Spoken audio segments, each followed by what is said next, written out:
Hello. जय जिनेन्द्र सबको। आज का सेशन है क्लोथिंग के ऊपर। अनिश भाई स्क्रीन शेयर कर रहे हैं। अ, उसके पहले मैं आपसे बात करना चाहूंगा कि क्लोथिंग क्या है। एज पर हम लोग क्लोथिंग को कैसे किस नजर से देखते हैं क्लोथिंग को। हम लोग ऐसे ही सोचते हैं कि क्लोथिंग बस कपड़ा खरीदा कि क्या है करके, but generally what do you understand. So I asked question. Chat पे मैंने सबको पूछा था कि आपके हिसाब से क्लोथिंग का महत्व क्या है। वाई वेडिंग सबको अच्छा लगता है क्या? फर्स्ट क्वेश्चन इज आप क्यों वेडिंग और फंक्शंस में जाते हैं? तो आई नीड थोड़े बहुत आप आंसर्स देंगे तो थोड़ा बेटर रहेगा। कोई भी चार पांच जने कोई भी आके शेयर कीजिएगा कि आप वेडिंग और फंक्शंस में क्यों जाते हो। तो उसको हमको शेयर करना है। आपको अच्छा लगता है पहली बात तो ये, और आप क्यों जाते हो उसका रीजन मेरे को आप प्लीज कोई भी चार पांच जने शेयर करेंगे तो काफी अच्छा रहेगा। Anybody just raise their hands? Yes. For enjoyment. किसी ने किया, it is like a social gathering. We get to meet a lot of people. संसारिक बंधन के कारण सुरेश भाई ने लिखा है, और सलोनी जी ने लिखा है फॉर एंजॉयमेंट। ठीक है, और कोई बोलना चाहेगा? ओके, तो will first understand social event. Jyoti ji ने लिखा है कि सोशल इवेंट। तो एक सेकेंड, पैनिश भाई स्क्रीन शेयर नहीं हो रहा है तो मैं आपको एक सेकेंड दीजिएगा मुझे।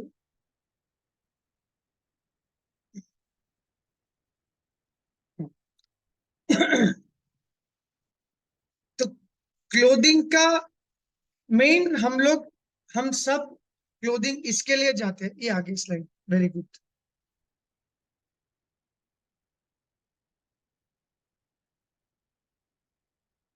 अनिश भाई नेक्स्ट, लास्ट में चले जाइएगा। Seventh slide, seventh slide.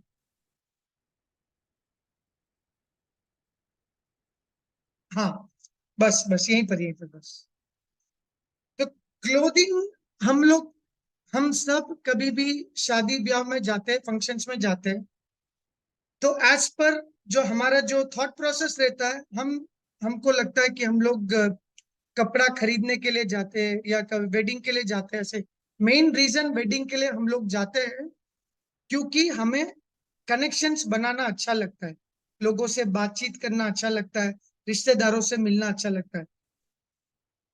अब हम लोग जब हम लोग ये करते हैं तब हम लोग, बट फंक्शंस के लिए जब हम लोग जो प्रिपरेशंस करते हैं अपने डेली लाइफ में कि ये वेडिंग आ गया है, किसी का फंक्शन आ गया है, सोशल गैदरिंग आ गया है, हम लोग ये पॉइंट भूल जाते हैं कि ये पॉइंट भूल जाते हैं कि हम लोग फंक्शन जा रहे हैं लोगों से मिलने के लिए, कनेक्शन बिठाने के लिए। बट हम ज्यादा वक्त हमारा इसमें स्पेंड करते हैं कि हम लोग क्या पहने, कब होगा। एक महीने पहले ही घर से हमारा शुरुआत हो जाता है कि हम लोग क्या पहनेंगे, कपड़े कैसे होगा, मैं कैसे दिखूंगी, मैं कैसा दिखूंगा, ये कपड़े चाहिए, नए कपड़े चाहिए। तो पहले हम लोग समझेंगे कि क्लोथिंग का मीनिंग क्या है, क्लोथिंग का महत्व क्या है। फर्स्ट, क्लोथिंग हम लोग का जो वेडिंग्स में हम सब पहनते हैं कपड़े, तो उसका मैं आपको शेयर करूंगा कि वो बनते कैसे, सो दैट हम लोग नेक्स्ट टाइम कभी भी हम सब जाएंगे क्लोथिंग के लिए, कभी भी शादी फंक्शंस के लिए, गैदरिंग के लिए, तो we will make a sustainable choice. तो first, if you see production of artificial clothes, ये साइकिल क्लोथिंग का स्टार्ट कहाँ से होता है, कैसे होता है, मैं आपसे शेयर करूंगा इस बार। नेक्स्ट स्लाइड अनिश भाई।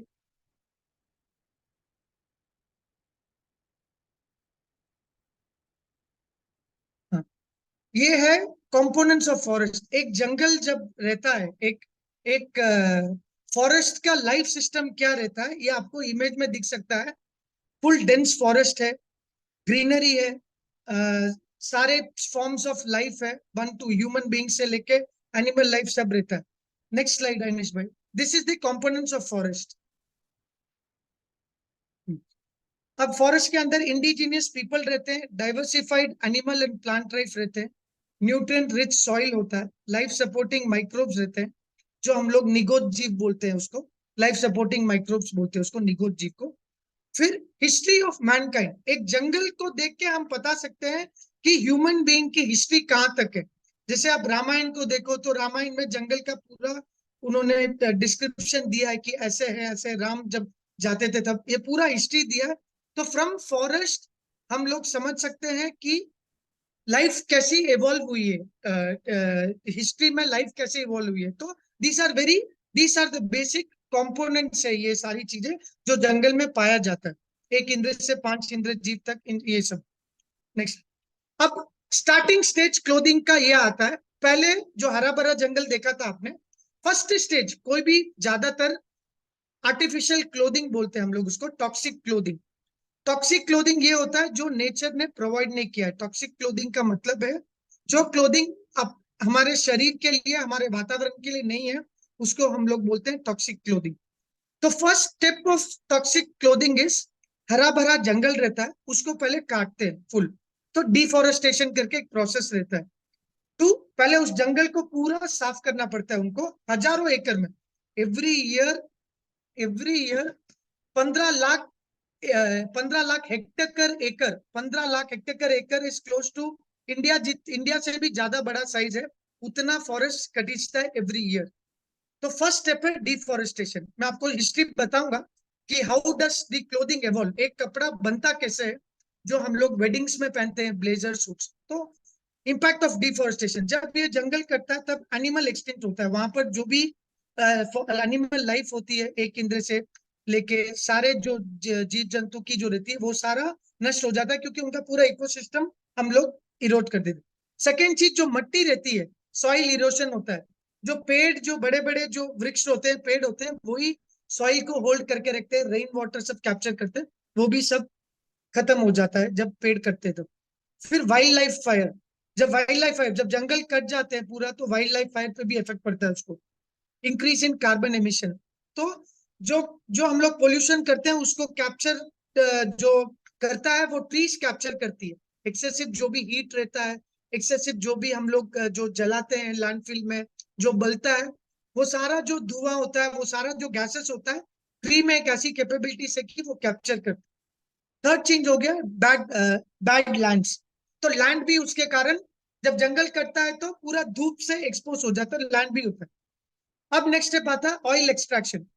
ये डिफोरेस्टेशन होने के बाद बड़ी बड़ी मशीनरी आती है ऑयल एक्सट्रैक्ट करने के लिए उस जंगल में, उसका एक सेटअप रहता है पूरा कि कहाँ से वो मशीन के parts. Next step, resources required for extraction. अब मशीनरी के लिए ड्रिलिंग रिग्स चाहिए, पंप्स चाहिए, सेपरेटर्स चाहिए, लेबर चाहिए, टेक्नीशियंस चाहिए, ड्रिलर्स चाहिए, ऑपरेटर्स चाहिए। एक ऑयल निकालने के लिए फर्स्ट स्टेप है oil extraction.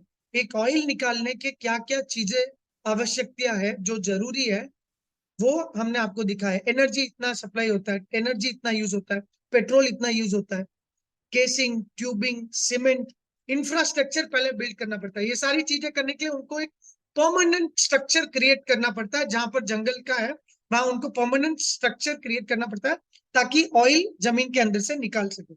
Next slide Ganesh गुरु जी। उसका इम्पैक्ट क्या होता है? उसका इम्पैक्ट होता है, एक तो हैबिटेट पूरा डिस्ट्रक्ट हो गया, एक तो जब पोल्यूशन वापस आता है, एयर, वाटर, लैंड, नॉइस और एनर्जी, जब जंगल कट गया, आसपास का जो भी विलेजेस होते हैं वो सारा चीज इनको, एयर पोल्यूशन उनका हो जाता है, बिकॉज ऑयल्स निकलता है, उससे बाई प्रोडक्ट्स निकलते हैं, उससे पोल्यूशन होता है। जो जो जो केमिकल्स होते हैं जो जमीन के अंदर जो स्टोर्ड है हजारों साल से, वो सब बाहर निकलेगा, तो ऑब्वियसली कुछ ना कुछ इम्पैक्ट होता है अपने air, water, heavy leads, heavy minerals होते हैं। Loss of biodiversity, jungle cut गया तो फुल जो जो एनिमल लाइफ थी वो पूरी डिस्ट्रॉयड हो गई है। Next thing, creation of barren lands, emission of greenhouse gases, risk of oil spill. जब ऑयल निकलता है तब मशीनरी में कुछ फॉल्ट हो जाती है, तो निकलते समय तो वो ऑयल स्पिल होता है, ऑयल स्पिल होता है तो वापस वो लैंड पे आता है। जैसे गल्फ ऑफ मेक्सिको में, यूएस के बाजू में, the greatest oil spill in the history बोला गया था। जो समुद्र में जब वो लोग ड्रिल करे थे, एक तो दो टाइप के ऑयल एक्सट्रैक्शन होते हैं, एक तो लैंड में होता है और एक तो समुद्र में होता है। तो समुद्र का सबसे ज्यादा ऑयल एक्सट्रैक्शन उनका एक्सट्रैक्ट हुआ था, जो gulf of Mexico oil spill करके कम से कम 40 दिन तक ऑयल निकलते रहा, पूरे सी में पोल्यूट हुआ, क्योंकि उनका मशीनरी डिफॉल्ट हो गया था, निकलते समय फट गया था अंदर। तो उससे जो भी तेल बाहर निकला वो पूरा समुद्र में सैकड़ों किलोमीटर तक फैल गया था। तो उसको क्लीन करने के लिए कई हजारों करोड़ लगे। नेक्स्ट हो गया, क्रूड ऑयल निकाल दिया। अब क्रूड ऑयल निकालने के बाद ये पैलेट्स, ये लोग इतने मशीनरी, इसकी एक अलग सेटअप होती है, इतनी सारी मशीनरी लगती है। ये क्रूड ऑयल निकालने के बाद उस क्रूड ऑयल को सेपरेट करते हैं, पेट्रोल, डीजल और केरोसिन, ये सब बाई प्रोडक्ट्स है। तो पेट्रोल उससे साइड में निकाल के, पेट्रोल रिफाइन करके ये लोग क्रूड ऑयल कंपनीज एक दूसरी यूनिट में बेचती है, क्रूड ऑयल को पॉलिस्टर पैलेट्स कन्वर्ट करने के लिए। This is the first step. ये पहला स्टेप है जो आपका गारमेंट का जो फर्स्ट स्टेप है। ऑयल निकालने के बाद ऑयल का क्या करते हैं, ऑयल से ये लोग कम से कम नहीं नहीं करके हजारों केमिकल्स डालते हैं। ये ट्रांसपोर्टेशन। अब क्रूड ऑयल तो एक जगह से निकला, समझो आप महाराष्ट्र में मैंने ऑयल निकाला, अब महाराष्ट्र में निकाला, अब मुझे चाहिए कर्नाटका में, मुझे पॉलिस्टर पैलेट की मेरी फैक्ट्री है। तो ये सारा तेल जो वहां से महाराष्ट्र से निकाला गया, वो सारा ट्रांसपोर्ट होगा पहली बात तो पॉलिस्टर, जहां पर मेरी यूनिट है जो पॉलिस्टर पैलेट्स बनाती है। पॉलिस्टर पैलेट्स एक स्ट्रक्चर होता है, वो क्रूड ऑयल को सेपरेट करके पॉलिस्टर के पैलेट्स बनाते हैं। तो इसके लिए अलग सेटअप चाहिए, वापस ट्रांसपोर्टेशन चाहिए महाराष्ट्र से कर्नाटका आने के लिए, फिर उसमें वापस रॉ मटेरियल्स लगता है, फिर उसके लिए एक अलग फैक्ट्री सेटअप होती है, वापस एनर्जी, ऊर्जा लगती है, फ्यूल लगता है, पोल्यूशन क्रिएट होता है, लेबर अलग से लगता है। ये एक सेपरेट पार्ट हो गया। क्रूड ऑयल का एक अलग हो गया। क्रूड ऑयल निकालने के बाद पॉलिस्टर पैलेट बनाने के लिए ये इतने सारे चीजें लगती है, इंफ्रास्ट्रक्चर लगता है वापस, क्योंकि वो एक अलग ही कंपनी हो गई है। एक पेन, अगर आप एग्जाम्पल देखो, एक पेन में कम से कम 10 पार्ट होते हैं, तो सब 10 अलग अलग जगह से आते हैं। ऐसे नहीं कि एक ही जने के पास सब कुछ आ जाता है, कहीं से ये कहीं से रिफिल खरीदेगा, कहीं से कैप खरीदेगा, कहीं से सेम चीज अपने कपड़े के लिए। उसका इम्पैक्ट क्या होता है, उसका वापस सेम इम्पैक्ट हर स्टेज में, environmental pollution, energy consumption, water generation, waste generation, resource depletion. हर चीज को बनाने के लिए हर एक फैक्ट्री लगती है कोई भी प्रोडक्ट बनाने के लिए, तो जमीन से फर्स्ट, विदाउट वाटर ये पॉसिबल नहीं है। और वाटर, रेन वाटर से पॉसिबल नहीं होता है ये। सब लोग सब जने ग्राउंड वाटर से एक्सट्रैक्ट करते हैं। और ये ऐसे नहीं है कि हमारे घर में कितना वाटर यूज होता है, वैसा सिस्टम नहीं है। एक फैक्ट्री चलाने के लिए दिन का कम से कम लाखों लीटर चाहिए रहता है। एक एक ये लेवल की फैक्ट्री अगर सेटअप करनी है तो पर डे कम से कम 5 लाख 6 लाख लीटर पानी यूज होता है, ग्राउंड वाटर से निकालते हैं। दूसरी चीज, आसपास का रिवर्स होता है, गवर्नमेंट उनको क्लियरेंस देती है, वहां से जो नदी होता है, 100 किलोमीटर के दूर गांव रहता है, वहां से पूरा पानी एक्सट्रैक्ट करते हैं। तो ये हो गया। उसके बाद बिजली भी होती है, उसके लिए बिजली कन्वर्ट करना पड़ता है, बिजली कोयले से होती है कन्वर्ट। तो ये भी एक हो गया कि कोयला कहाँ से आता है, अपना जो ईस्टर्न बेल्ट, जो नॉर्थ ईस्ट के बेल्ट हो गया, झारखंड, यहाँ से सब। तो वहां से कोयला डिग कर करके ये सारे फैक्ट्री को भेजा जाता है, ताकि इनका इंडस्ट्री कन्वर्ट कर सके crude oil to pellet, polyester pellets. इसके हेल्थ रिस्क तो बहुत है सभी के, ये सारे एंटायर प्रोसेस में हर स्टेज पे हेल्थ रिस्क है। हेल्थ रिस्क क्या होता है, पोल्यूशन के लेवल से होता है। उनको ये पॉलिस्टर पैलेट्स कन्वर्ट करने के लिए, पॉलिस्टर पैलेट बनाने के लिए कम से कम नहीं नहीं करके 9 से 10 हजार केमिकल्स लगते हैं। ओवरऑल 9 से 10 हजार केमिकल्स लगते हैं just to create polyester pellets. ऐसे ही पेट्रोल से निकाल के पैलेट्स नहीं बनाया जा सकता, उसके लिए बहुत सारे केमिकल्स इन्वॉल्व होते हैं। तो विच दे यूज, तो वो सारा चीज एक्सपोज होता है, जो वर्कर्स काम करते हैं वो एक्सपोज होता है। आसपास वापस उनका बाई प्रोडक्ट है, यूज करने के बाद, पैलेट्स बनाने के बाद जो वेस्ट वाटर होता है वो भी ट्रीट करके ये लोग क्या करते हैं, नदी में चले जाते हैं। नदी में जाता है तो वहां के सारा एनिमल लाइफ और आसपास के जो ग्राउंड वाटर है, लोगों को पानी का पीने का है, वो सब इफेक्ट हो जाता है। नेक्स्ट स्लाइड अनिश गुरु जी। अभी नेक्स्ट है जाइए, pellets to yarn. Pellets, Manju ji ने पूछा है पैलेट्स का मतलब क्या है। पैलेट्स का मतलब है ये, पेट्रोल लिक्विड फॉर्म में होता है। जब मैंने तेल निकाल दिया, तेल से फिर मैंने पेट्रोल कन्वर्ट किया, अब पेट्रोल कन्वर्ट करने के बाद वो लिक्विड फॉर्म में होता है।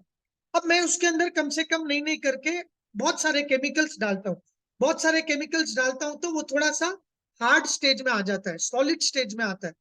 सॉलिड स्टेज में दाने जैसे हो जाते हैं, छोटे छोटे, आपने थर्मोकोल्स के बॉल्स देखे रहेंगे, छोटे छोटे जो रहते हैं, वैसे वैसे प्लास्टिक के छोटे छोटे बॉल्स ऐसे बन जाते हैं। तो वो लोग बॉल्स नेक्स्ट स्टेप है, पैलेट्स के पहले का स्टेप, बाद का स्टेप बॉल्स है।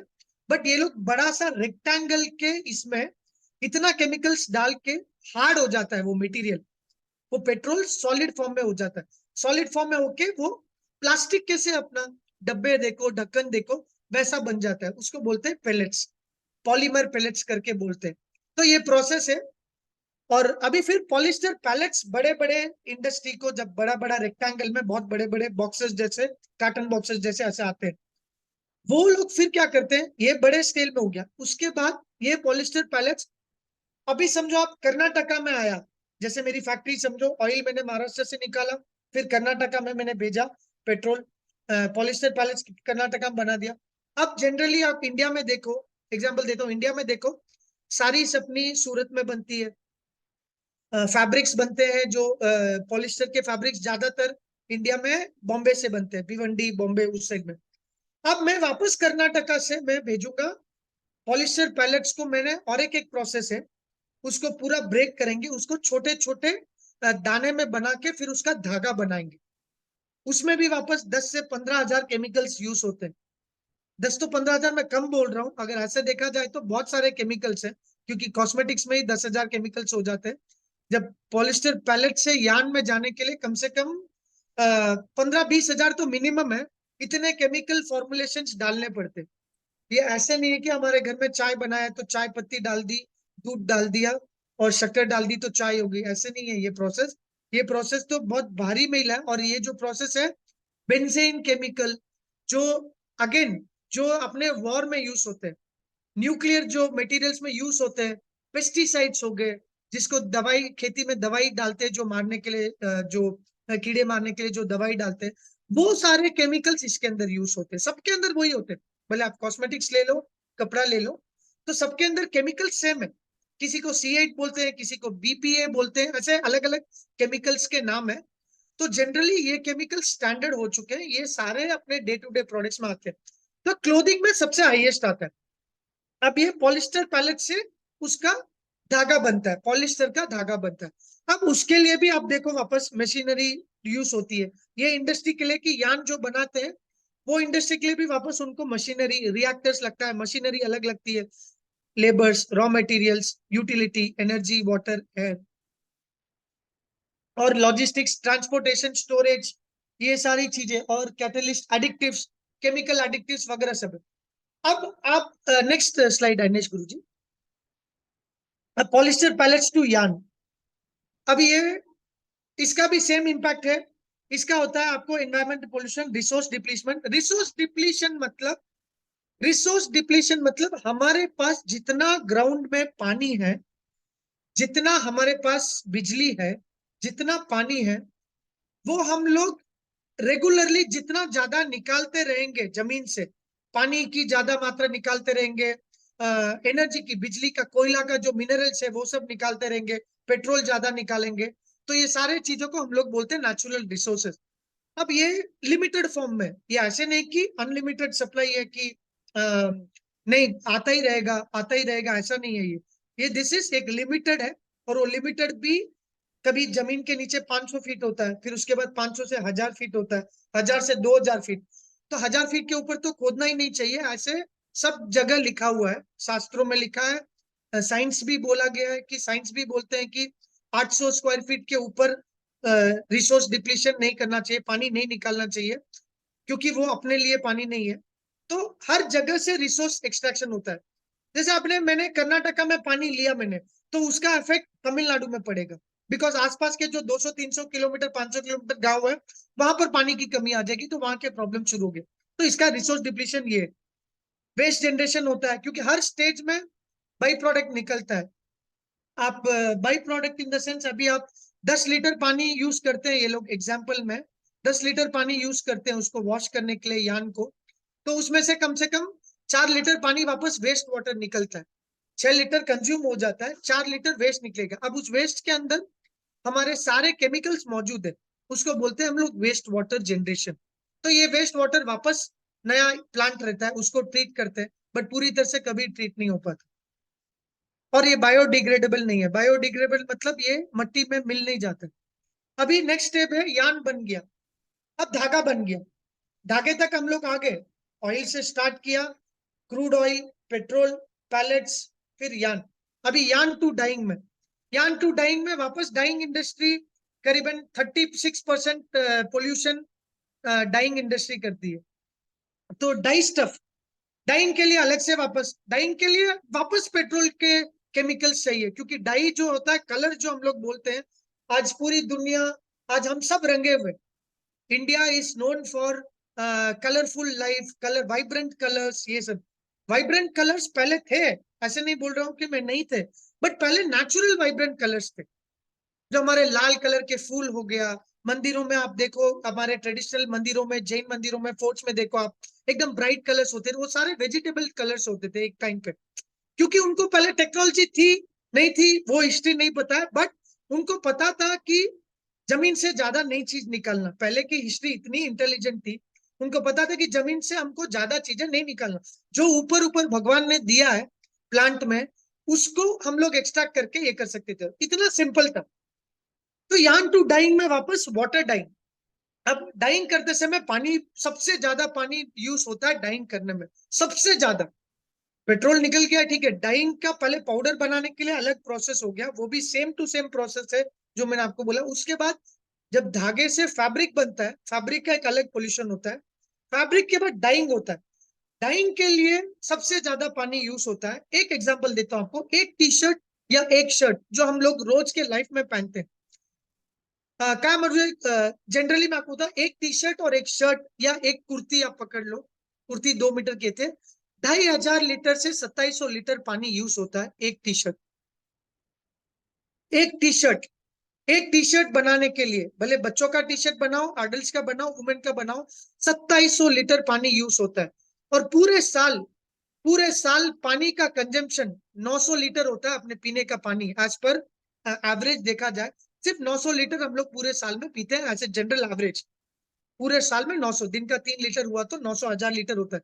बट एक टी शर्ट डाइंग करने में 2500 लीटर पानी, एक टी शर्ट। अब सोचो कितना पानी, और ऐसे नहीं कि बारिश का पानी है, अभी बारिश का पानी खत्म हो गया, बारिश का पानी अभी बहुत अनसीजनल रेन्स हो रहे हैं, क्लाइमेट चेंज, ग्लोबल वार्मिंग के। सबसे ज्यादा डाइंग पानी यूज होता है वर्ल्ड लेवल पे, second largest polluted industry is textiles. और dyeing is the only main villain, villain बोल सकते हैं हम लोग, dyeing is the main source. तो 2700 लीटर यूज होता है, आप समझो सिर्फ टी शर्ट का। डेनिम का मैं बोलूँ तो 4-5 हजार लीटर यूज होता है डेनिम्स का, जीन्स का। तो ये एग्जाम्पल है आपको, और ये फैक्ट्स है, ये ऐसे फैक्ट्स नहीं है मैं बोल रहा हूँ, ये सिर्फ कॉटन उगाने के फैक्ट्स नहीं है, ये सिर्फ डाइंग का पानी इतना यूज हो रहा है, कपड़ा जो बना उसका पानी अलग। डाइंग का फिर टेस्टिंग फैसिलिटीज होती है। अब टेस्टिंग कैसे करते हैं आप, कोई भी केमिकल डाइंग ये लोग जब करते हैं, कोई भी कंपनीज केमिकल डाइंग का क्रिएट करती है, पाउडर क्रिएट करते हैं या कलर्स क्रिएट करते हैं, जो हम लोग होली के कलर्स में यूज करते हैं। हमने कभी सोचा नहीं कि होली के कलर्स बनते कैसे, गुलाल हो गया, लाल पीला जो भी सब रंग है। तो कोई भी चीज जब निकालने के पहले दे टेस्ट ऑन एनिमल्स, एनिमल्स में पहले चीज फर्स्ट हमेशा आती है रैट्स, रैट्स के बाद रैबिट्स, रैबिट्स के बाद मंकीज, फिर लास्ट में ह्यूमन बींग्स के ऊपर टेस्ट करना पड़ता है। These are the rules and regulation, ये उनके रूल्स नियम बनाए हुए हैं। किसी को भी डाइंग इंडस्ट्री खोलना है, किसी को भी मैन्युफैक्चरिंग करना है डाइस का वगैरह सब, तो they have to test it, उनको टेस्टिंग रिपोर्ट चाहिए। तो जो भी केमिकल इंडस्ट्री में है, it is mandatory for them to test, क्योंकि ये ह्यूमन बींग्स पे यूज होता है। तो वो लोग सब सोचते हैं कि कल उठ के ह्यूमन बींग कोई कोर्ट में केस नहीं कर दें, कहीं वो प्रॉब्लम नहीं हुई उसके स्किन को या सब। तो इसके लिए वो लोग टेस्ट करते हैं एनिमल्स के ऊपर, और लाखों की संख्या में, लाखों नहीं करोड़ों की संख्या में एवरी डे मरते हैं एनिमल्स, एवरी डे टेस्ट होता है। तो ये हमने कभी सोचा नहीं रहेगा। कपड़े जब हम लोग पहनते हैं तब ये कभी नहीं डिटेल में सोचा रहेगा कि कपड़े में भी होता है क्या। मेडिसिन में हम लोग को लगा था कि हाँ भाई मेडिसिन में चलो टेस्ट करते हैं एनिमल्स के ऊपर, क्योंकि मेडिसिन हमारी बॉडी में जा रही है। बट ये कभी नहीं सोचा कि कपड़े, बेसिक कपड़े जैसे बेसिक चीज में नहीं होता है। तो सेम चीज डाइंग का ये है। एंड नेक्स्ट स्लाइड डाइनिस, इसका सेम इम्पैक्ट आप देखो, थर्मल पोल्यूशन होता है, ये सब सेम चीज है, worker health issue.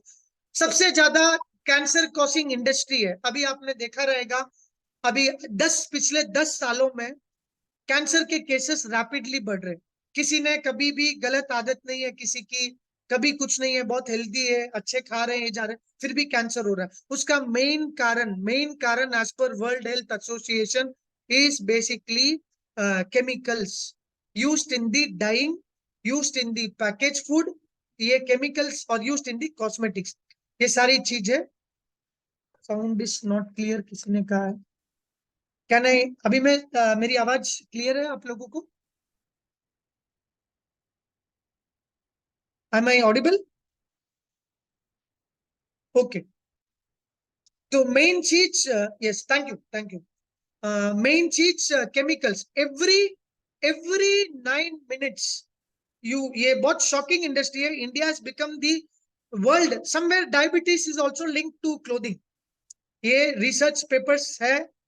Somewhere all the majorly सारे काफी रिसर्च पेपर्स है। Air pollution is linked to diabetes, air pollution is linked to heart attack. As per the 25 top doctors in India, AIIMS के top heart doctors, India के cardiac जो surgeon है, उनका Tata sky में meeting हुआ था एक, आज से 1 साल पहले। तो 1 साल पहले आज से मीटिंग हुआ था। The main cause of heart attack, the main cause, the number 1 cause of heart attack, हम सबको लगता है कि स्ट्रेस है या हमारे डाइट्स बराबर नहीं है। नहीं, डाइट भी कोई प्रॉब्लम नहीं है, स्ट्रेस इतना प्रॉब्लम नहीं है। सबसे ज्यादा मेन प्रॉब्लम होता है एयर पोल्यूशन। एयर पोल्यूशन के अंदर, एयर पोल्यूशन होता कैसे? एयर पोल्यूशन ये सारी इंडस्ट्रीज क्रिएट करती है, फूड इंडस्ट्री और क्लोथिंग इंडस्ट्री, और उस सब में क्लोथिंग नंबर टॉप में, सबसे नंबर 1 में क्लोथिंग।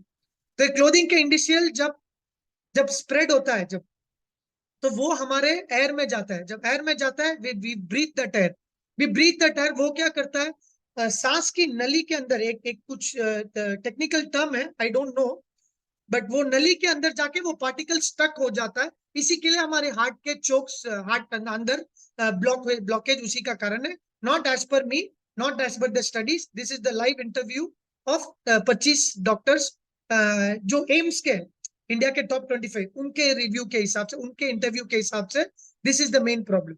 बट ये हमारे डेटास में आपको न्यूज में नहीं दिखाई देगा, ना ही आपको आर्टिकल में सुनाई देगा, क्योंकि ये बहुत बड़ी इंडस्ट्री है। गारमेंट इंडस्ट्री इंडस्ट्री है, कोई भी कभी भी किसी चीज के आगे इंडस्ट्री लग गया तो आप समझो कि वो सेफ है। और हम लोग, हम human beings are at risk, industries are safe, क्योंकि ऐसी पॉलिसीज बनाई जाती है। एंड यान टू डाइंग सेम चीज है। नेक्स्ट, अनिश गुरु जी।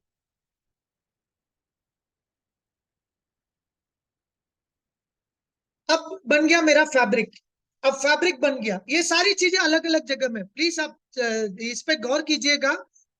जगह, एक रॉ मटेरियल एक जगह से निकलता है, एक जगह से निकल के उसके 4-5 स्टेजेस होते हैं।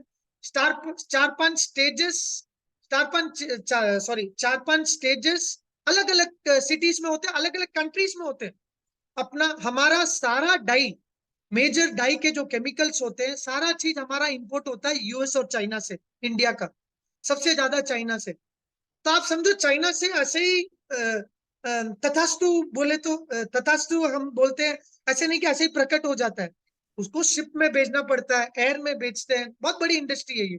तो वो भी, उसमें भी पेट्रोल जाता है अलग से, बहुत बड़ी इंडस्ट्री है ये।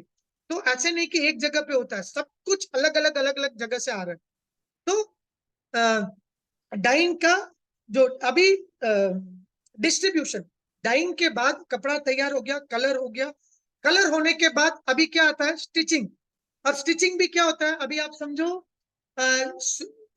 अभी भी बॉम्बे में कपड़ा बन गया, एग्जाम्पल, बॉम्बे में मेरा शर्टिंग का फैब्रिक या सूटिंग का फैब्रिक, जो हम लोग सूट्स पहनते हैं, अच्छे अच्छे सूट्स पहनते हैं शादियों में, अच्छे अच्छे शेरवानी पहनते हैं, तो वो सारा चीज, फैब्रिक समझो एक जगह बॉम्बे में आ गया। अब मुझे स्टिच कराना है कर्नाटका में, आप समझो फैक्ट्री है कर्नाटका में, मैं एक मैन्युफैक्चर हूँ, फैक्ट्री है कर्नाटका में, तो मुझे परचेस करना पड़ेगा फैब्रिक महाराष्ट्र से, और वापस कर्नाटका में लेके आना पड़ेगा फैब्रिक। फिर मैं एक फैक्ट्री हूँ, फिर मैं स्टिच कराऊंगा उसको, उसमें एक 30% वेस्टेज जाता है, कम से कम नहीं नहीं करके 15-20% उसमें भी वेस्टेज हो जाता है कपड़े का, क्योंकि कटिंग वटिंग हम लोग करते हैं तब फैक्ट्री में, फैक्ट्री वेस्टेज एक अलग हो गया, उसकी एक अलग इंडस्ट्री है।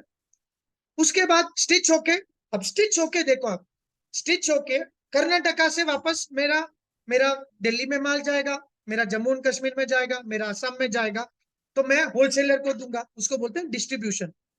अब डिस्ट्रीब्यूशन में वापस मैं बॉम्बे में मेरा डिस्ट्रीब्यूटर है, फिर डिस्ट्रीब्यूशन से होलसेलर, होलसेलर से फिर रिटेलर जाएगा, रिटेलर से लास्ट में एंड कंज्यूमर आते हैं, जो हम सब रिटेल स्टोर्स में जाके खरीदते हैं। अब मेन क्वेश्चन, ये सारा इंटायर प्रोसेस था from, once again I repeat, from clearing the forest, जंगल काट के, ऑयल तेल की मशीन आके ऑयल एक्सट्रैक्ट करके, ऑयल एक्सट्रैक्शन करने के बाद उसको दूसरी जगह भेजा जाता है, केमिकल ट्रीटमेंट्स होते हैं, काफी सारे केमिकल्स होते हैं, वो केमिकल्स ट्रीट करने के बाद वो केमिकल्स ट्रीट करने के बाद पॉलिस्टर पैलेट्स बनते हैं, फिर यान बनता है, फिर डाइंग बनता है, फिर स्टिचिंग बनता है, फिर स्टिचिंग होने के बाद लास्ट में डिस्ट्रीब्यूशन, अलग अलग वापस एक्सपोर्ट, हम लोग वापस एक्सपोर्ट करते हैं। आप समझो, इतना सारा पूरी दुनिया से माल लेके मैंने एक चीज बनाया, वापस मैं उसको बाहर भेजा। The whole point of this presentation is, कितना कॉम्प्लिकेटेड आपको, हम सबको ये नहीं लगता कि कितना कॉम्प्लिकेटेड हो गया ये क्लोथिंग हमारा। एक कपड़ा पहनने के लिए हमको इतना सारा प्रोसेस करना पड़ता है, एक कपड़ा पहनने के लिए, just one garment of a daily life, हर रोज के लिए हमको कपड़े पहनने के लिए इतना प्रोसेस। अब इसका आप हम सब पूछेंगे सॉल्यूशन क्या? सॉल्यूशन अभी हिस्ट्री में, हमेशा सॉल्यूशन अपना हिस्ट्री में ही रहता है, पास्ट में ही रहता है। अब इंडिया का सिस्टम आप देखो, इंडिया का सिस्टम कैसे था? हर विलेज में टोटल 5,500 डिस्ट्रिक्ट है, इंडिया में टोटल 5,500 डिस्ट्रिक्ट है। हर डिस्ट्रिक्ट में एक एक वीविंग सेंटर होता था, कॉटन होता था, हमारा मेन चीज है कॉटन होता था, ग्रो, जो नेचुरल कुदरती देन है, कॉटन फैब्रिक होता। हर हर जगह में, हर डिस्ट्रिक्ट में कॉटन होता था, विदाउट इलेक्ट्रिसिटी। वो लोग हाथ से, गांधी जी का जो चरखा बोलते हैं हम लोग, हैंड स्पिनिंग बोलते हैं, उससे वो लोग फैब्रिक धागा बनाते थे, without electricity, without any water, nothing. उसके बाद उस धागे से फिर फैब्रिक वही गांव में बनता था या वही जिले में बनता था, ज्यादा से ज्यादा तो 100 किलोमीटर, उससे ज्यादा ऊपर नहीं रहता। खादी, किसी ने बोला है खादी के कपड़े पहने तो इससे बच सकते हैं। देखो, बच तो सकते हैं, लेकिन एक क्वेश्चन किसी ने काफी अच्छा पूछा है, खादी के कपड़े पहन सकते हैं, बच सकते हैं, बच सकते हैं, बट मेरा ये उद्देश्य नहीं है। खादी में शिफ्ट हो जाओ, कोई प्रॉब्लम नहीं है, बट एक उम्र होने के बाद, वंस यू ग्रो, 20-25 साल होने के बाद हमको एक नियम रखना पड़ेगा। जैसे हमारे जैन में भी ऐनेश गुरु जी ने काफी बार समझाया, 14 नियम है, ये सब है। खादी मीन्स, किसी ने, शीतल जी ने पूछा खादी मीन्स, खादी जो मैं आपको बोला था अभी, हैंड स्पन हैंड वोवन, जो कॉटन होता है, जो रुई होती है, रुई खेती में आती है, कुदरत देता है, रुई से हम लोग हाथ से धागा बनाते हैं, हैंड स्पिनिंग बोलते हैं उसको, हमारा हिस्ट्री था उसके अंदर, हैंड स्पिनिंग बोलते हैं। उससे धागा बनता है, कॉटन से धागा बनता है जो रुई से, उसके बाद उस धागे से हम लोग फैब्रिक बनाते हैं। और फैब्रिक की ब्यूटी देखो आप, फैब्रिक की ब्यूटी है, 12% कॉटन गारमेंट के अंदर 12% मॉइस्चर कंटेंट होता है, 12% मॉइस्चर कंटेंट होता है। मॉइस्चर कंटेंट क्या है? वो एक अलाइव प्रोडक्ट है, खादी, हैंडस्पन हैंड वोवन, उसके अंदर मॉइस्चर कंटेंट है, मतलब लाइफ है। क्योंकि जब आप देखो खादी गारमेंट में, जब ठंडी होती है तो अपने आप वो फैब्रिक, जो स्ट्रक्चर वीविंग का ऐसे होता है, जो खादी गारमेंट का फैब्रिक अपने आप वो एक हो जाता है, क्लोज हो जाता है, तो it protects us from our the weather, from the cold weather. और जब गर्मी होती है, खादी का कपड़ा थोड़ा स्प्रेड हो जाता है, खुल जाता है अपने आप, तो वो एक साइंस है। वो खुलता कैसे? फैब्रिक थोड़ा फ्री हो जाता है, थोड़े थोड़े जो वीविंग स्ट्रक्चर है वो ओपन हो जाता है। तो वो क्यों होता है? वो क्योंकि अंदर 12% मॉइस्चर कंटेंट है, 12% मॉइस्चर कंटेंट कॉटन में रहता है।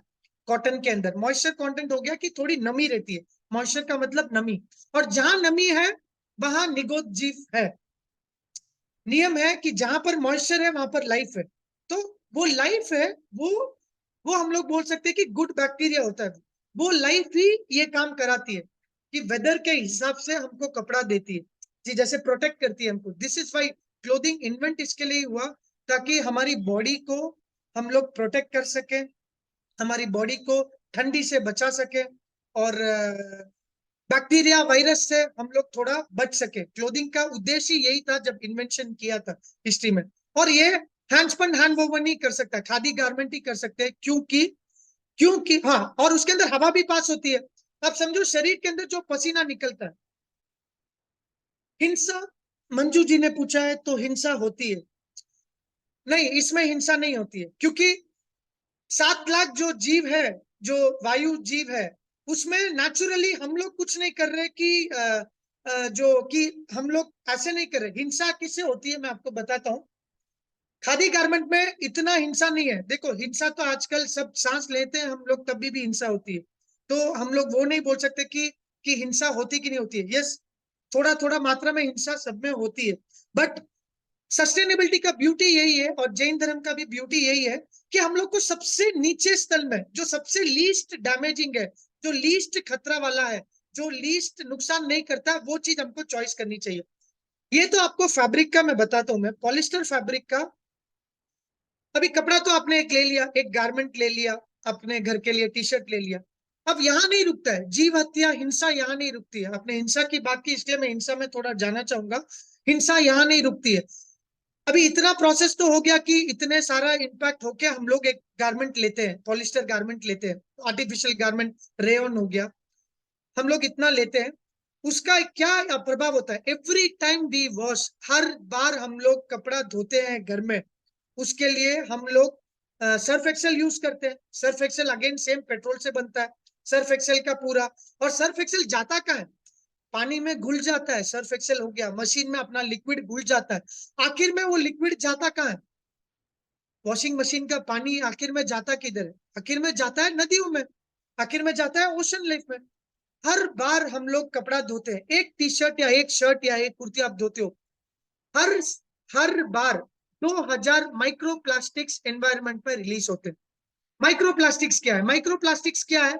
ये पेट्रोल हो गया, पेट्रोल से मैंने बनाया है डाई, फैब्रिक भी पॉलिस्टर पेट्रोल से बनता है।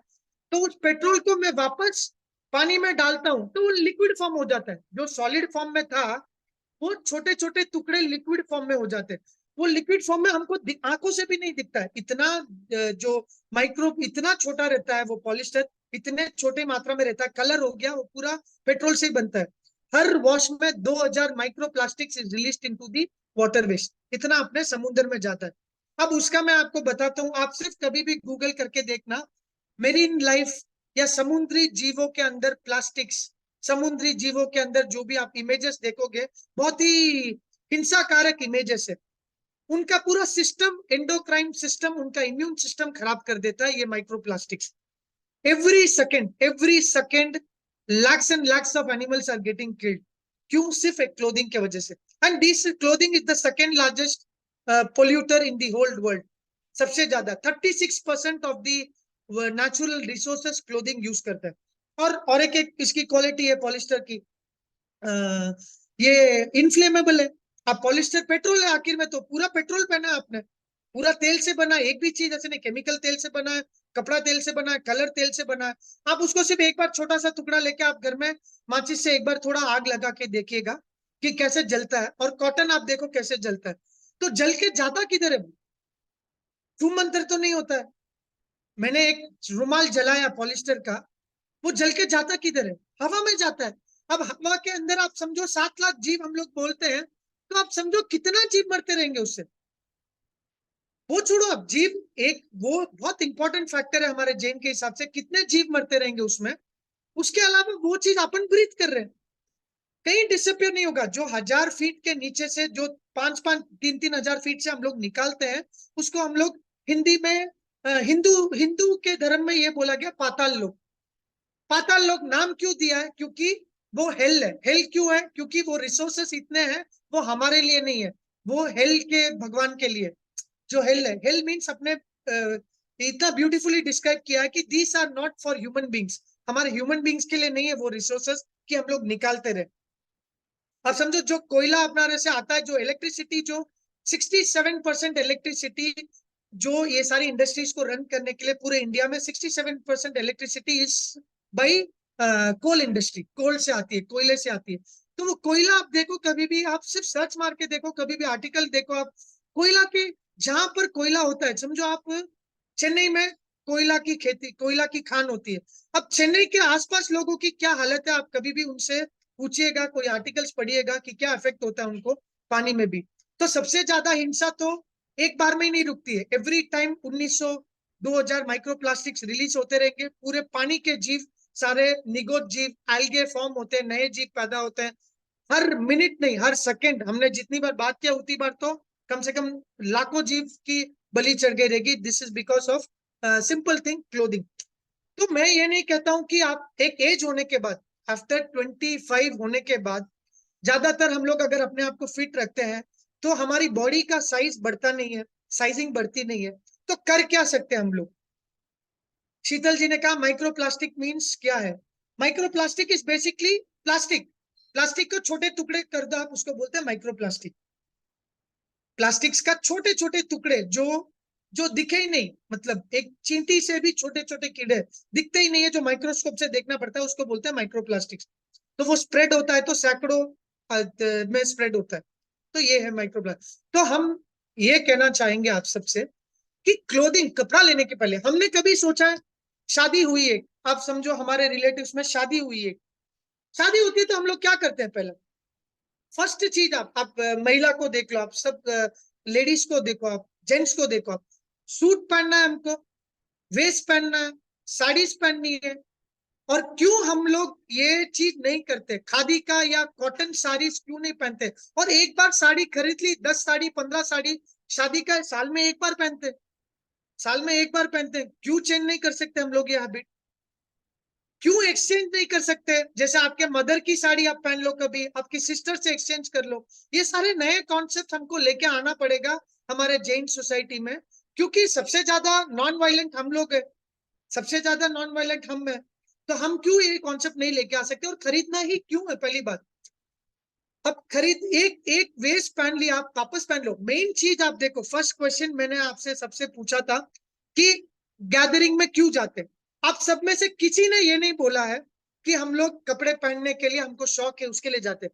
किसी एक व्यक्ति का ये आंसर नहीं आया था जिन्होंने भी रिप्लाई किया कि कपड़े पहनेंगे, क्योंकि वो हमारा इंपॉर्टेंस है ही नहीं। हमारा इंपॉर्टेंस यही है कि हम लोग रिश्ता बनाए, बॉन्ड करें, मिले रिलेटिव से, फ्रेंड से मिले, रिलेटिव से मिले, रिश्तेदारों से मिले। तो वो जो बातचीत में जो हमको शांति मिलती है, जो पीस मिलता है, वो मेन है। अब इस कपड़े के चक्कर में, ये क्लोथिंग जो अच्छा पहनने में, ये क्या सबका रोग है? पूरी दुनिया क्या सोचेगी? आप कभी भी आपके रिलेटिव से, अभी एक क्वेश्चन है, एक रिलेटिव से नेक्स्ट ये सेशन खत्म होने के बाद आप प्लीज पूछिएगा कि किसी से कि शादी में आपको क्या अच्छा लगता है। सबका यही जवाब है, मिलना अच्छा लगता है लोगों से। आप भी पूछिएगा कि मैं अगर कपड़े, अगर मैं पुराने कपड़े पहन के आऊं शादी में, जो पहले से ही खरीदा वो पहन के आऊं, तो क्या आप मुझसे बात नहीं करोगे क्या? महिलाओं से सबसे रिक्वेस्ट है, ये क्वेश्चन पूछ के आना किसी से भी। आप शादी में जाते हो, आप सिर्फ अपने रिलेटिव से पूछना, क्या अगर मैं पुराने कपड़े शादी में पहन के आ गई, जो नए नहीं पहन के आ गई क्योंकि मैंने त्याग लिया है, नहीं पहन के आई, क्या आप मुझसे रिश्ता नहीं रखोगे? आप पूछना। तो सब लोग बोलेंगे कि क्या भाई, आप कैसी बातें कर रहे हो, आप क्या हो गया आपको? अब हमको कपड़े इंपॉर्टेंस नहीं है, हमको आप इंपॉर्टेंट हो। तो ये है महत्व। तो ये हमको बहुत ध्यान में होना चाहिए। पूजा के लिए हम लोग जाते हैं, 5-6 कपड़े, पूजा की साड़ी महिला रहती है, 4 पूजा की साड़ी, 5 पूजा की साड़ी, 2 जोड़ी रखो आप, और उसको भी कॉटन में शिफ्ट करो। क्यों कॉटन में शिफ्ट नहीं कर सकते हम लोग? कॉटन का तो है ही, हमारा दिया हुआ हर जगह है। फर्स्ट चीज इज, फर्स्ट स्टेप सबको आइडेंटिफिकेशन करना चाहिए, कॉटन क्या है, पॉलिस्टर क्या है। जब भी खरीदने जाते हैं सुपरमार्केट में, मॉल्स में, तो फर्स्ट चीज लेबल पढ़ना चाहिए, सेल्समैन से बात करना चाहिए कि ये 100% कॉटन है क्या, 100% कॉटन है क्या, इसमें पॉलिस्टर है क्या। 90% ऑफ द क्लोथिंग जो भी पहनते हैं आज के टाइम पे, अभी के टाइम पे, ये पॉलिस्टर है। 65% पॉलिस्टर, कभी 70% पॉलिस्टर। सारे ब्रांड्स, कोई भी ब्रांड ले लो, सारे ब्रांड्स पॉलिस्टर है। तो वो हमको उससे बचना है। हमको सुपरमार्केट, कहीं भी मॉल जाते हैं, एक तो उससे बचना है, एजुकेट होना है हमको, अवेयरनेस होना है। नेक्स्ट जनरेशन, आप देखो, अभी आपको फैक्ट्स बताता हूँ, मेरे को लग रहा है फैक्ट्स सबको अच्छे लगते हैं, तो फैक्ट्स बताता हूँ। इंडिया का 2018 में वजीर कंसल्टेंसी कंपनी है जो स्टडीज करती है ये, कि इंडिया का क्लोथिंग का क्या है करके। एक टाइम में हम लोग सब दिवाली में ही परचेस करते थे, आज से 20 साल पहले दिवाली में करते थे नए कपड़े, या तो शादी के लिए कभी भी होता था वो करते थे, या तो दिवाली के कपड़े शादी में भी पहन लेते थे। साल का एक जोड़ी दो जोड़ी हम लोग खरीदते थे। आज अगर आप देखो, आज every month average Indian people in 2018 2018 में एवरेज पीपल के पास 8 से 10 कपड़े हर सालाना खरीदते थे। एवरेज, अगर पूरा इंडिया का एवरेज निकालेगा, हर इंसान 8 से 10 गारमेंट खरीदता है, एवरेज है ये। अब 2021 में आप देखो, 2021 में ये बन गया 15 से 16, मतलब हर साल हम लोग 16 गारमेंट्स खरीदते हैं। एवरेज टिकट प्राइस था 3,000 रुपया, 3,400 रुपया था आज से 5 साल पहले 2018 में। और अब हो गया, अब ये होने वाला है 2025 तक 6,800 रुपया हो जाएगा पर पर्सन एवरेज। मतलब 140 करोड़ जनसंख्या है, तो हर एक इंसान 6,500 रुपया अपना हर ईयर स्पेंड करेगा कपड़ों के ऊपर। उसमें 15 से 16 गारमेंट उसको आएंगे, और इसकी लाइफ भी उतनी है, साल भर की लाइफ है, उसकी लाइफ भी उतनी है। तो एवरेज ये हो गया। आप और एक फैक्ट, हार्वर्ड यूनिवर्सिटी ने स्टडी की है। हार्वर्ड यूनिवर्सिटी ने 2019 में गूंज एक संस्था है जो ओल्ड रिसाइकलिंग क्लोथ सब लेती है, उनके साथ मिलकर स्टडी की है 2019 में। इंडिया ने 2019 में, प्लीज गौर से सुनिएगा, इंडिया ने 2019 में 6 बिलियन गारमेंट्स बनाए। कितने? 6 billion garments, 6,000 crore. 1 billion is 6,000, 6,000 crore कपड़े बनाए इंडिया ने।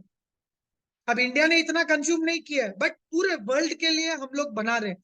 तो पूरे वर्ल्ड के लिए बना रहे, तो रिसोर्सेस किसका यूज होगा? हमारा ही होगा।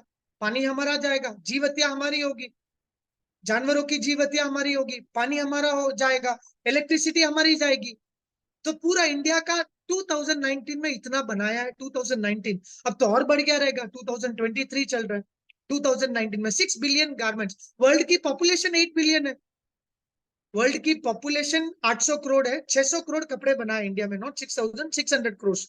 वर्ल्ड की पॉपुलेशन 800 करोड़ है, तो इंडिया ने 600 करोड़ कपड़े बना लिए सिर्फ 2019 में।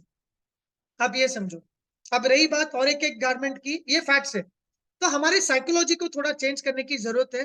एटलीस्ट जैन से तो ये उम्मीद है कि फर्स्ट वो लोग ही स्टार्ट करेंगे सब अच्छे काम में। मेरे को लगता है हमारा धर्म आगे है, तो वो लोग स्टार्ट करेंगे। सिर्फ एक रिक्वेस्ट है, वेडिंग में थोड़ा आप प्लीज ध्यान रखिएगा कि कैसे स्पेंड करें, कैसे हम लोग बचाएं, क्योंकि ये आपके पॉकेट में भी होल डाल रहा है कहीं ना कहीं। हमने ही आदत डाली है नेक्स्ट जनरेशन को, हमारे हमने ही आदत डाली है ना नेक्स्ट जनरेशन को। अरे ये शादी आई है, अरे ये कपड़े पहनना है, अरे 10 जोड़ी ले, बेटी क्या पहनेगी, बेटा क्या पहनेगा, अच्छा दिखना चाहिए, ये हमने ही डाली है। अच्छा, मेरे हिसाब से मन अच्छा होना चाहिए, गारमेंट्स सेकेंडरी होना चाहिए, बोली अच्छी होनी चाहिए, रिश्ते अपने अच्छे होने चाहिए, प्यार भरे रिश्ते होने चाहिए। ये सब चीजें अपने को ज्यादा इंपॉर्टेंस देना पड़ेगा, और क्लोथिंग में सादगी में आ जाओ। एक इट्स टाइम कि हम लोग अभी अपने आगे वाले जनरेशन को एजुकेट करें, पहले हम एजुकेट हुए कि सादगी में आ जाए। अब रही बात सिल्क साड़ीज, जैनोलॉजी में जैन के हिसाब से सबसे बड़ा जो क्लोथिंग का हिंसा वाला है, जैन के हिसाब से भी नहीं, जनरली ओवरऑल सबसे ज्यादा हिंसक क्लोथिंग होता है सिल्क। एक साड़ी, सिल्क साड़ी बनने के लिए, एक सिल्क साड़ी जो बनने के लिए 6 मीटर यूज होता है। एक सिल्क साड़ी बनने के लिए 10,000 कीड़े को मारा जाता है। 10,000 कीड़े, सिल्क वॉर्म्स बोलते हैं उसको। सिल्क वॉर्म से आता है। सिल्क वॉर्म्स का अगर किसी को आइडिया नहीं है तो मैं आपको एक शॉर्ट डिस्क्रिप्शन देता हूँ। अर्थवॉर्म्स जैसे रहते हैं सिल्क, जो कीड़े रहते हैं वो अर्थवॉर्म्स होते हैं।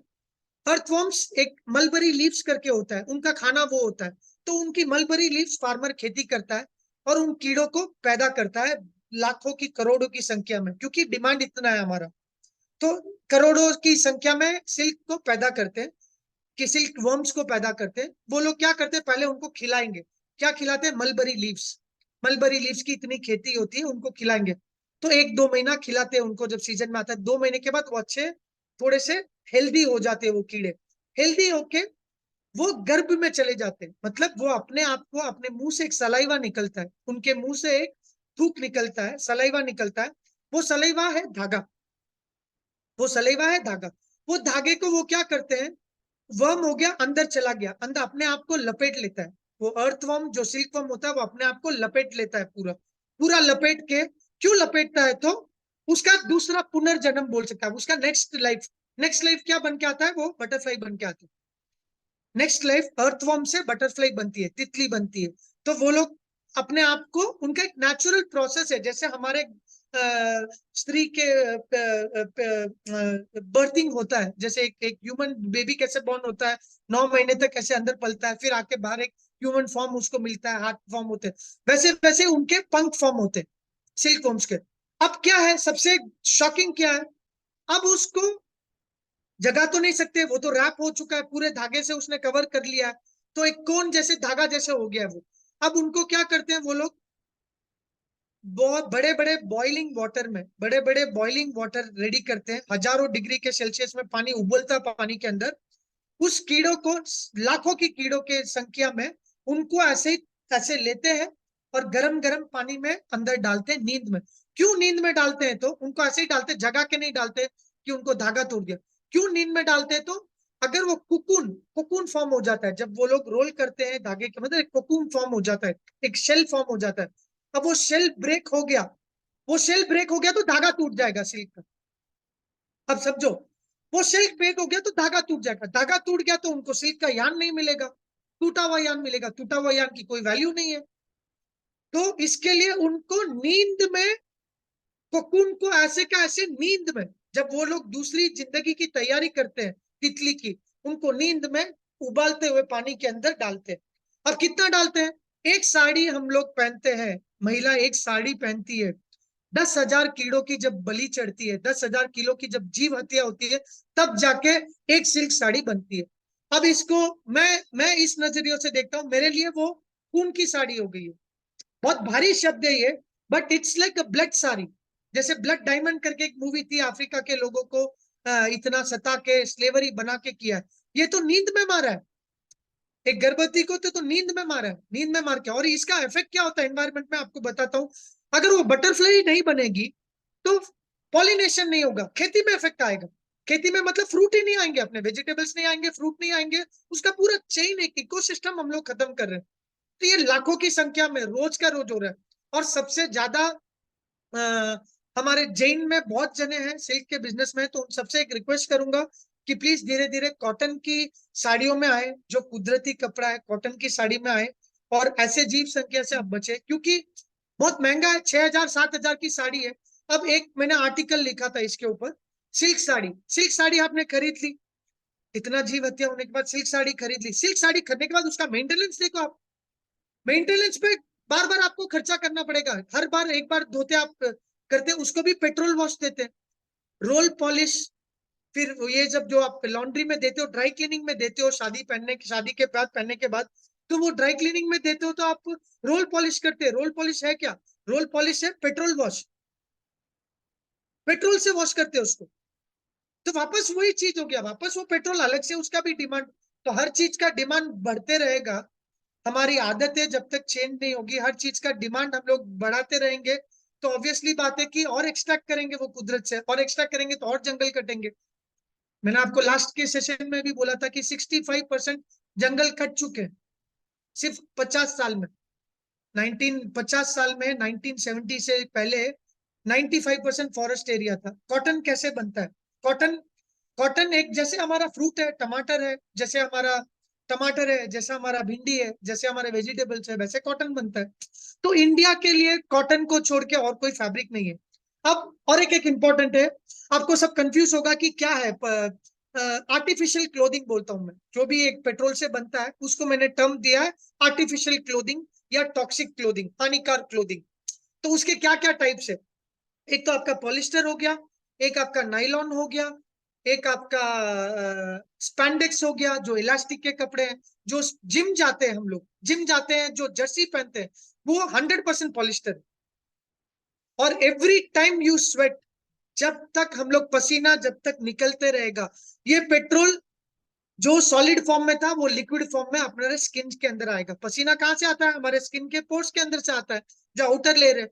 हर बार अगर आप स्वेट करोगे, हर बार स्वेटिंग करते हो, तो आपके अंदर पेट्रोल के जो केमिकल्स है वो स्किन लेयर में जाते हैं। वो स्किन लेयर में जाते हैं कहाँ, फर्स्ट लेयर में जाते हैं, जहां हमारा ब्लड हो, जहां हमारा ब्लड के ऊपर वाला पोर्शन होता है स्किन के अंदर, उसके अंदर जाते हैं। इसी वजह से हमारा बहुत कैंसर कॉसिंग जो स्ट्रेस है, मॉडर्न डे जो स्ट्रेस है, कैंसर कॉसिंग मटेरियल्स है, जो अस्थमा है, हाईएस्ट बीमारी अस्थमा की। मुझे अस्थमा था इतने सालों, बचपन से अस्थमा है। तो अस्थमा का कारण है मेन पोल्यूशन, एयर पोल्यूशन। तो अस्थमा का मेन कॉज है, अस्थमा का मेन कॉज है एयर पोल्यूशन। और एयर पोल्यूशन मतलब टेक्सटाइल इंडस्ट्री से आता है। मैं जब मैं टी शर्ट प्रिंटिंग करता था केमिकल का, और पॉलिस्टर के, जब पहले की फील्ड में था मेरे, आज से 5-6 साल पहले, मैं एक यूनिट के अंदर जाता था, एक स्टिचिंग यूनिट के अंदर जाता था या डाइंग यूनिट के अंदर जाता था, वापस आके मुझे अस्थमा अटैक होते थे इमीडिएटली, 5 मिनट, सिर्फ 5 मिनट। तो ये बात हो गई, और जिसको नहीं है उसको भी आ जाएगा। बिकॉज आखिर में ये सारे कपड़े कहाँ जाएंगे? लैंडफिल में जाते हैं, डस्टबिन में जाते हैं। लास्ट में उनका साइकिल जब भी खत्म होता है डस्टबिन में जाते हैं। तो डस्टबिन में जाके जलते हैं, जलते हैं, तो ये यही होता है। यही मेन इशू है। ये हमको चेंज करना पड़ेगा। आई थिंक बहुत ही डिटेल सब्जेक्ट है ये बट जितना हो सका है मैंने कवर किया है। बट हमें ये प्रयास करना चाहिए कि हम बेसिक समझे क्लोथिंग कहाँ से आता है, क्यों आता है, क्या है। ये हिस्ट्री बिना जाने हम लोग कभी भी शॉपिंग परचेसिंग करते रहेंगे तो फिर हमको नहीं लगता कि नेक्स्ट जनरेशन कभी भी वो समझ पाएंगे, क्योंकि हम खुद ही वो चीज कर रहे हैं। तो वेडिंग के लिए प्लीज सबसे रिक्वेस्ट है, और साल का नियम बांध लो आप कि क्लोथिंग मेरे को लेना है तो कॉटन लेना है, कॉटन लेना है तो बस नियत से लेना है। आपको अगर पता चल गया एक एज होने के बाद, हम लोग अभी यंग बच्चे नहीं है कि जो हर साल हाइट बढ़ती रहती है हमारी। एक बार 25 साल के बाद जितना बढ़ना है बढ़ लिए। अब अपने आप को हेल्दी मेंटेन करेंगे तो फैट नहीं होंगे, तो स्मॉल से मीडियम होगा ज्यादा से ज्यादा। बट प्रयास करें कि आप उसको छोड़ दीजिए। मेरे को 4 साल हो गया है क्लोथिंग त्याग करके, तो अच्छा ही फील हो रहा है। कोई डिफरेंस नहीं है, मैं वही के कपड़े, वही जो मेरे पास पड़े हैं, वही मैं वेडिंग में पहनता हूँ। और किसी को कोई याद ही नहीं रहता कि मैंने क्या पहना है। आप समझो, आप हमको लगता है कि इतना अच्छा सुंदर सच सच के हम लोग क्लोथिंग पहन के जाते हैं, अच्छा भरा हुआ वेस्ट पहन के जाते हैं, अच्छा सूट पहन के जाते हैं, मोदी जैकेट पहन के जाते हैं, तो सबको याद रहेगा। क्योंकि आजकल सब लोग अच्छे कपड़े पहन रहे हैं। एक जमाना था कि जब वो इंपॉर्टेंस था कि हाँ भाई, कि 100 में से एक जने ने कोई आके अच्छे कपड़े पहन लिया तो हम लोग सब वाह वाह वाह वाह, अरे भाई ये कौन है, ये कौन है। आज वो नहीं रहा, आज वो स्थिति नहीं है। आज ये स्थिति है कि हम लोग को सब जने अच्छा दिखना चाहते हैं, सब लोग वही कर रहे हैं। तो क्या इंपॉर्टेंस रह गया? आज का इंपॉर्टेंस यही है, कम्युनिकेशन स्किल्स बढ़ाओ, लोगों से रिश्ते बढ़ाओ, जिससे कोई भी निराशा है, जिससे भी बात करने की इच्छा हमारे अंदर जाग गई, वेडिंग में देखा उनको, तो उनसे जाके बात करो खुला। उनको भी, वो भी आप जैसे ही डर रहे हैं कि लोग क्या सोचेंगे, मैं कैसे कनेक्ट करूं, कपड़े पहनूंगी तो अच्छा मैं लोगों से कनेक्ट कर पाऊंगी। ऐसा नहीं है। आप सिर्फ मीठे शब्द बोलिएगा, उनकी हाल पूछेगा कि सब सुख साता में है क्या, कैसे हो आप, प्लीज आप ये पूछेगा। मैं 100% बोलता हूँ, 50% तो वो, 50% वो आपके बारे में ही सोचेंगे और उनको वही याद रहेगा। घर जाने के बाद भी अगले साल आप वेडिंग में मिलोगे तो वो वही सोचेंगे, अरे यार इन्होंने कितना अच्छी तरह से बात किया। हमारे आपके कपड़े याद नहीं रहेंगे, आपके बोली याद रहेगी।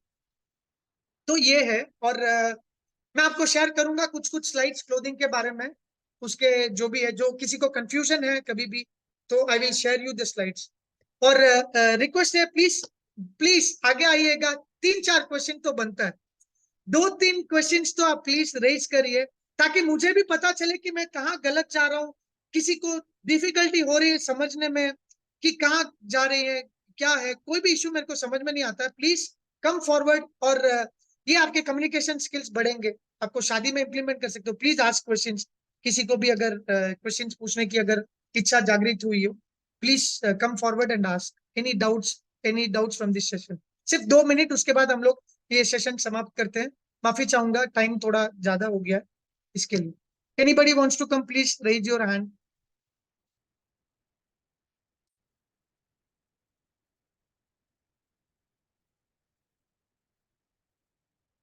देवांग जी ने बोला है बहुत बढ़िया। टसर सिल्क, टसर सिल्क भी पॉलिस्टर है सर दिनेश जी, टसर सिल्क भी पॉलिस्टर है। और आयरनिंग, आयरनिंग का भी एक है, आयरनिंग भी मत करो आप, नहीं कोई नहीं फर्क पड़ेगा। धीरे धीरे अगर आप शिफ्ट करोगे, थोड़ा सा शिफ्ट करोगे, स्विच करोगे, तो पॉलिस्टर में तो इजी हो जाता है। बट पॉलिस्टर तो फिर वो वापस जितनी बार भी आप हीट हीट अपनाओगे, आयन अपनाओगे, तो वो पेट्रोल सॉलिड से लिक्विड फॉर्म में जाएगा, वो हवा में जाएगा आपके घर के अंदर। घर का इंडोर पोल्यूशन अगर आप नापोगे आज के हिसाब से 1600 पीपीएम है, 1600 पीपीएम, और बाहर का वातावरण है, हाईएस्ट दिल्ली का पोल्यूशन है 450 पीपीएम तक गया है। तो प्लीज आयनिंग भी पॉलिस्टर में तो बिल्कुल मत करिएगा, बहुत ज्यादा घर के अंदर ही वो घूमते रहेंगे पार्टिकल्स। तो कॉटन में आप कर सकते हो, बट उसमें भी प्रयास कीजिएगा कि थोड़ा कम करें। ठीक है, और कोई क्वेश्चन रहेगा प्लीज आप ग्रुप में कभी भी हो। Rayon viscose modal environment friendly नहीं, विस्कोस का विस्कोस है सिर्फ आदित्य बिरला पूरे इंडिया में कंट्रोल करते हैं। पूरे वर्ल्ड में सिर्फ 5 कंपनी है जो विस्कोस मटेरियल बनाती है, और वो लोग मार्केटिंग कर रहे हैं कि वो ग्रीन एनवायरमेंट है, क्योंकि पेड़ के पल्प से बनता है। पेड़ को जंगल में काट के अलग से पेड़ उगाते हैं, उसको काट के उसका पल्प बनता है, और सबसे ज्यादा heavy chemicals, cancer causing chemicals viscose बनाने में लगते हैं। आप एक डॉक्यूमेंट शेयर करूंगा मैं ग्रुप में विस्कोस के लिए स्पेसिफिकली, मोडाल और विस्कोस ये बिरला बनाती है। आसपास का जो एमपी में गांव है, रेयन भी वही उसमें ही आ जाता है। आसपास का जो गांव है, 150 गांवों की पानी खत्म हो गया है, कैंसर हो गया, आंखें किसी की चली गई है, किसी का हाथ काम नहीं कर रहा, किसी को कैंसर है। ये इंटरव्यू है, फॉरेन चैनल ने कवर किया है सिर्फ आदित्य बिरला की फैक्ट्री के लिए। ये तो रेयन विस्कोस मोडाल से प्लीज दूर दूर बचिएगा। मार्केटिंग ऐसे ही करेंगे कि अच्छा है, बट तो उनकी गांव की हालत बहुत खराब है, और वो लोग पूरा पानी खत्म कर दिए, पोल्यूट कर दिए, पानी नहीं है। और रोज के रोज 300 से 350 पेशेंट की, हर हफ्ते 300 से 350 पेशेंट की ट्रीटमेंट होती है by Aditya Birla group in those villages. ये आपको मैं डॉक्यूमेंट्री नेक्स्ट सेशन में आपको शेयर करूंगा इफ एनीबडी इज इंटरेस्टेड। ठीक है, thank you so much. And Ainesh Guruji,